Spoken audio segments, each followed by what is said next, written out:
दिव्या को देखने लड़के वाले आए हैं, लेकिन उनकी बातों से लग रहा है कि वो लंबी लंबी फेंक रहे हैं। हमारे यहाँ 5 कार हैं, 7 बाइक्स हैं, फिर भी हम बस से आए हैं। वो क्या है ना कि हमें दिखावे का बिल्कुल शौक नहीं है। बड़ा नेक ख्याल है बेटा। लेकिन खुद की गाड़ी में बैठना दिखावा थोड़ी ना होता है। अरे हम दिल्ली से आए हैं, वहाँ पोल्यूशन बहुत है ना, तो हम गाड़ी में नहीं निकलते हैं। हाँ, ये उससे भी बड़ा नेक ख्याल है बेटा। लेकिन अगर आपको पोल्यूशन की इतनी चिंता है तो घर में 5 कार और 7 बाइक क्यों रखी है? अरे इतने पैसे हैं, फुर्सत में क्या करेंगे, कुछ ना कुछ खरीद लेते हैं। अभी पिछले ही हफ्ते एक हेलीकॉप्टर खरीदने का सोच रहा था। तो क्यों नहीं खरीदा? अरे उसके पंखे हवा ज्यादा देते हैं, हमारी माँ को ठंड बहुत लगती है ना, अब बुजुर्गों का ध्यान रखना पड़ता है ना।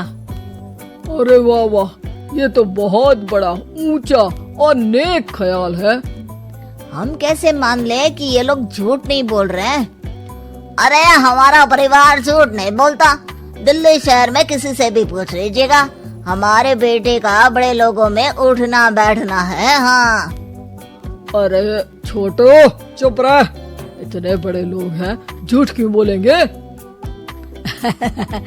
हमारी फैक्ट्री है, और ऐसी फैक्ट्री कि यहाँ ग्राहक आया, इधर सामान बनाया जल्दी जल्दी, और हम हर काम ना जल्दी करते हैं। हाँ वही तो, तब जल्दी जल्दी अपनी बेटी का हाथ हमारे बेटे के हाथ में दे दीजिए। दिव्या के पिताजी दिव्या के भाई छोटू की एक भी बात न मानते हुए दिव्या की शादी दिल्ली के इस फेंकू परिवार में करवा देते हैं। जब दिव्या ससुराल पहुंचती है तब आपकी कार्स और बाइक्स कहाँ है? मुझे बाहर जाना था किसी काम से। कार और बाइक्स? कौन सी कार और बाइक्स? अरे जब आप मुझे देखने आए थे तो कहा था ना कि आपके यहाँ 5 कार्स हैं और 7 बाइक्स हैं। हाँ हाँ उस दिन थी, आज नहीं है। है? आज कहाँ गई? अरे जिनकी थी वो ले गए। मतलब वो आपकी नहीं थी? आपने तो कहा था हमारे घर पर है। हाँ घर पर थी, बाबूजी का एक पार्ट टाइम काम है कार और बाइक धोने का। उस दिन घर पे 5 कार और 7 बाइक्स थी तो बोल दिया था। अरे झूठ थोड़ी ना बोला है, जैसा था वैसा बोल दिया। और वो हेलीकॉप्टर खरीदने वाली बात, वो झूठ थी क्या?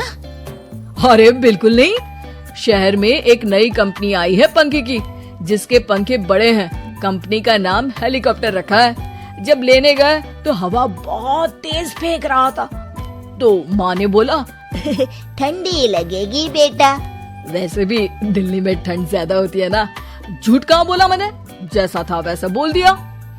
हे भगवान, और वो फैक्ट्री वाली बात, इधर ग्राहक आया उधर सामान तैयार।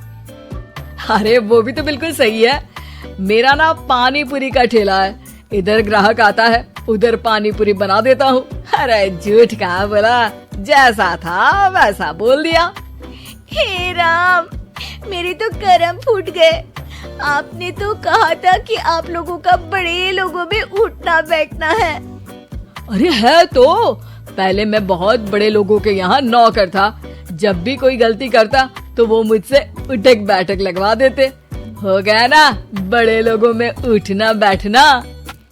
दिव्या अपने साथ हुए धोखे पर रोने लगती है और ठान लेती है कि वो ससुराल वालों को लाइन पर लाकर ही रहेगी और उनकी ये झूठ बोलने वाली आदत छुड़वा कर रहेगी।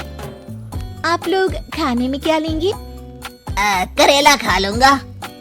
अरे मुझे तो टिंडे खाने हैं। कद्दू खाऊंगा। अच्छी बात है, खाने के टेबल पर मिलते हैं। शाम को जब सब खाने के टेबल पर मिलते हैं तो सब देखते हैं कि टेबल पर प्लेट्स में एक पूरा और कच्चा कद्दू रखा है, कच्चा करेला रखा है और कच्चे टिंडे भी रखे हैं। बहू ये सब क्या है? ससुर जी के लिए करेले, आपके लिए टिंडे और श्रवण जी के लिए कद्दू। अरे वो तो दिख रहा है, लेकिन ये पकाया क्यों नहीं है? आप लोगों ने पकाने को तो नहीं कहा था, बस मैंने पूछा था क्या खाएंगे, तो आपने ये कहा था कि करेले, टिंडे और कद्दू खाने वाले हैं। ये क्या मजाक है दिव्या, तुम झूठ बोल रही हो। अरे मजाक कहाँ है, आपने कहा कद्दू खाएंगे तो खाइए, ऐसे थोड़ी ना कहा था कि पका हुआ खाएंगे। और वो आप क्या कहते हैं, जैसा था वैसा बोल दिया, झूठ कहाँ बोला मैंने। दिव्या की बात सुनकर, समझकर सब शर्मिंदा हो जाते हैं और उन्हें अपने किए और झूठ बोलने की आदत पर पछतावा होता है।